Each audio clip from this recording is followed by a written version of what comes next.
extracted from the fabric of the space around us, which means it cannot be metered. That is a direct threat to the single largest industry in the world, energy.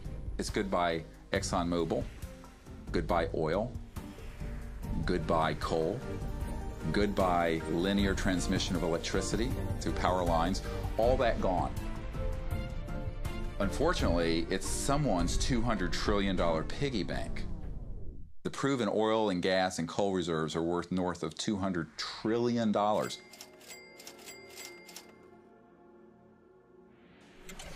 This information coming out would completely change geopolitical power more than anything since, well, in recorded human history. And it would happen in a generation. I started to examine the breakthrough solutions, and much to my surprise, these concepts have been proven in hundreds of laboratories throughout the world, and yet they have not really seen the light of day. Rather than smashing things together and trying to control the explosion, these new technologies rely on blending, of dancing with what naturally is. The common denominator of all the free energy devices I've seen is that they mimic in one way or another the torus energy shape. You don't have to believe in free energy technology to be concerned about the repression of ideas and inventions.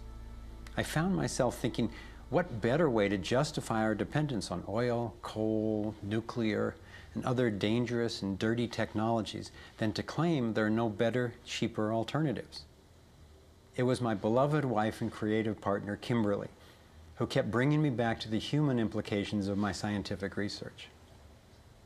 For me, as intriguing as the torus and ETs and free energy are, the most compelling question was, would understanding these things really help alleviate human suffering in any way? And it turns out it can. So much of the pain on the planet has to do with the lack of access to energy. Can you stay warm? Can you get food and water? Can you get hospital care? All that has to do with energy access. If there is a fundamental pattern, which makes sense to me that evolution would be efficient in that way, and we can align with that pattern to create new technologies that will solve these problems, then it's worth it to me to open my mind to these socially taboo subjects. If the new energy technologies were to be set free worldwide, the change would be profound. It would affect everybody. It would be applicable everywhere. These technologies are absolutely the most important thing that's happened in the history of the world. So given the stakes, I decided to ask who's benefiting from suppressing scientific research? Whose wealth and power are threatened by access to clean, free energy? Who has a motive to set up a world where so few have so much and so many have so little? As an independent researcher, I followed one of the cardinal rules of investigative journalism.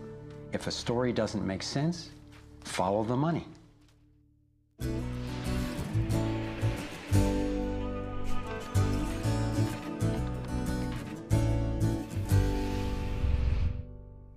Our being dependent on oil ensures that energy corporations continue to reap phenomenal profits.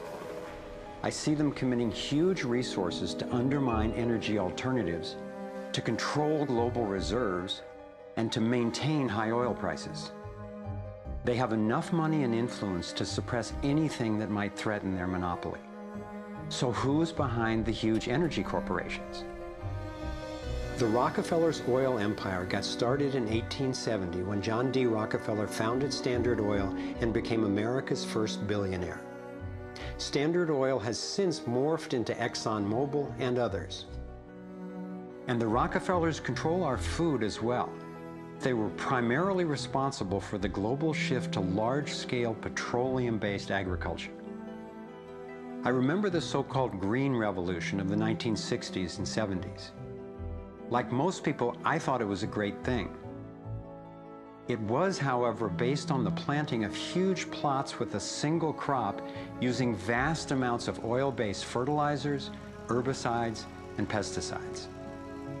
The Green Revolution was the brainchild of the Rockefeller Foundation's Natural Science Division in partnership with large agricultural corporations. Petroleum-based agriculture provided vast new profits for the oil industry, but never lived up to its promises of ending hunger and promoting health. The Green Revolution did at first increase productivity because every bit of soil was being used for immediate production. But its true costs can now be seen. Taxpayers pay billions in subsidies to giant agribusiness corporations. Small family farms have all but disappeared. Biodiversity is destroyed. Toxic chemicals poison farm workers and pollute the land, water, and our food supply, endangering the health of us all. As of 2010, approximately 1 in every 7 people worldwide did not have enough to eat.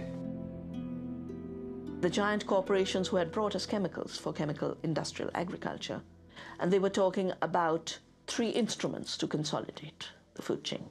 The first was genetic engineering as a way of control.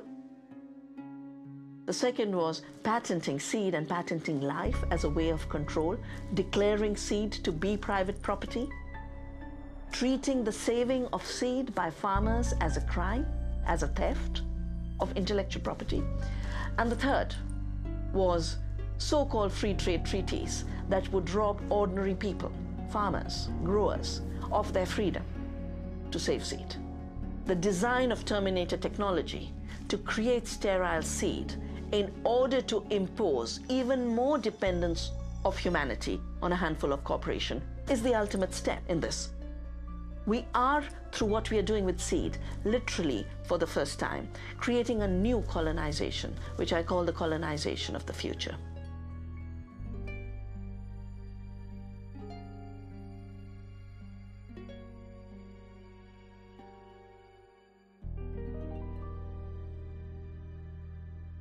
So in 2 crucial areas, energy and food, the same elite banking families and their corporations have taken control, and the consequences have been devastating. For me, it was overwhelming at first to discover such a monopoly of influence, but I knew it was important. Like learning you have a tough but treatable disease. It helps to understand what's causing it and how it operates if the goal is to cure it. So I continued my investigation. If oil and food are controlled by the big banking families, where else does their influence show up? As I followed the money, I began to see this same pattern of control in just about every area of our lives. And I always found the same families in charge, either directly through their banks and corporations or indirectly through their major foundations. Again, it was the Rockefellers who created the National Education Association with help from the Carnegie Foundation and later from the Ford Foundation.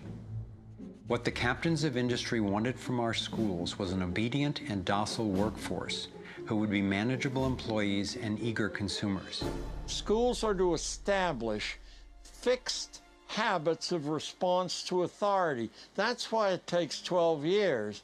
You're to respond reflexively when anyone in a position of authority tells you what to do. Like education, health is yet another area dominated by big money and corporations. The American Medical Association, for example, is largely funded by the Rockefellers, who use their funding to influence AMA research and decision-making.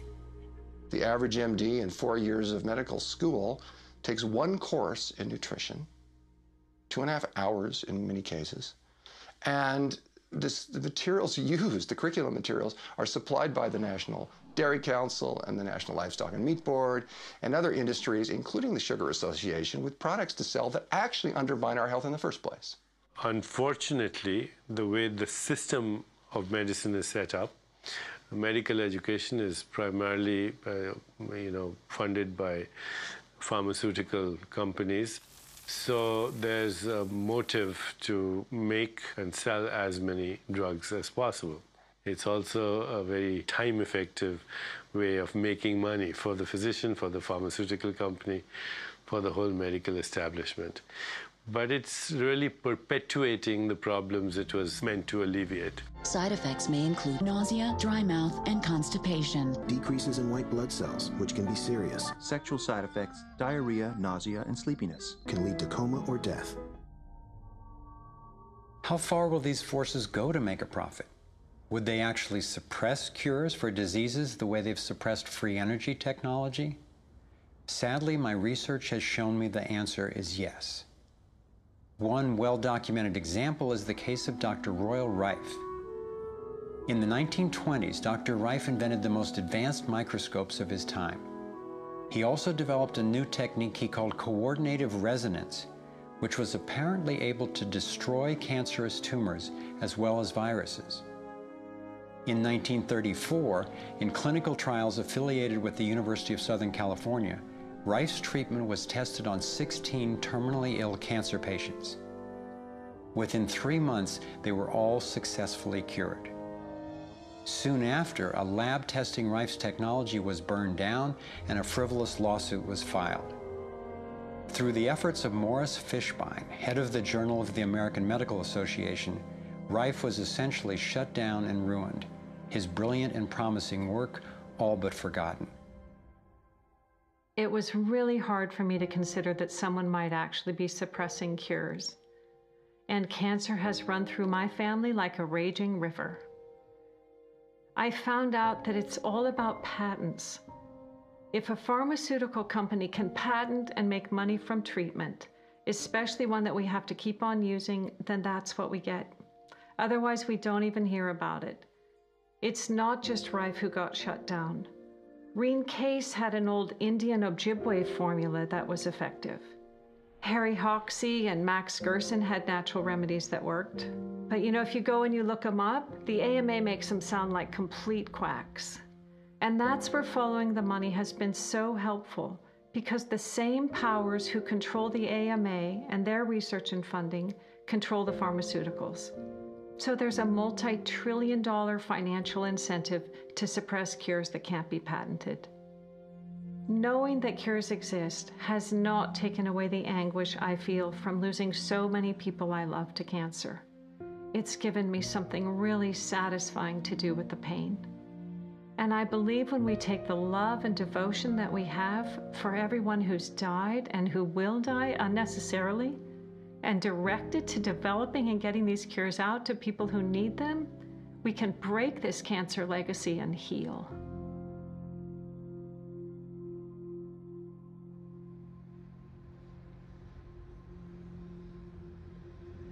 As difficult as it was for me, I have come to an inescapable and profoundly disturbing conclusion.